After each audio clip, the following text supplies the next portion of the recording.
2 साल तक बिहार के गांव-गांव पैदल चलने के बाद मैं पूरे विश्वास से कह सकता हूं कि बिहार आंकड़ों से कहीं ज्यादा गरीब है। इस पदयात्रा पर निकले बिना बिहार का असली दर्द देख पाना संभव नहीं था। पदयात्रा के दौरान सैकड़ों बच्चे आगे दौड़ते हुए मिलते थे, जिनमें से आधे से ज्यादा के पास ढंग के कपड़े या पैरों में चप्पल तक नहीं होती। भूख और कुपोषण ने उनके शरीर को हड्डियों का ढांचा बना दिया है। लेकिन कोई आंकड़ा ये नहीं बताता कि कितने बच्चों के पैरों में चप्पल नहीं है। ये सच्चाइयां सिर्फ जमीन पर उतरने से दिखती हैं। कई बच्चे कदकाठी से तीसरी चौथी कक्षा के लगते हैं, लेकिन वे 7वीं 8वीं में पढ़ रहे होते हैं।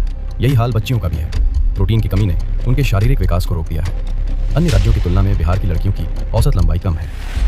पदयात्रा का सबसे दर्दनाक दृश्य है नौजवानों से खाली गांव। पलायन कर चुके पिता के बिना पल रहे बच्चे, बूढ़े माँ बाप जो बेटे का मुंह साल में एक ही बार देख पाते हैं। घर संभालने की पूरी जिम्मेदारी घर की महिलाओं पर है। आज गांव में ज्यादातर बूढ़े, बच्चे और महिलाएं ही बचे हैं। पलायन को अक्सर सिर्फ गरीबी की समस्या माना जाता है, लेकिन इसकी कीमत सामाजिक टूटन के रूप में चुकानी पड़ रही है।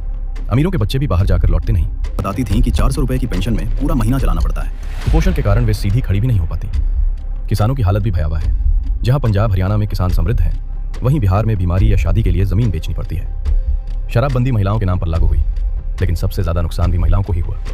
शराब खुलेआम बिक रही है, कालाबाजारी बढ़ी है और नकली शराब से मौतें आम हो चुकी हैं। यही बिहार की जमीनी सच्चाई है, जो आंकड़ों में नहीं, सिर्फ पैदल चलने से दिखती है।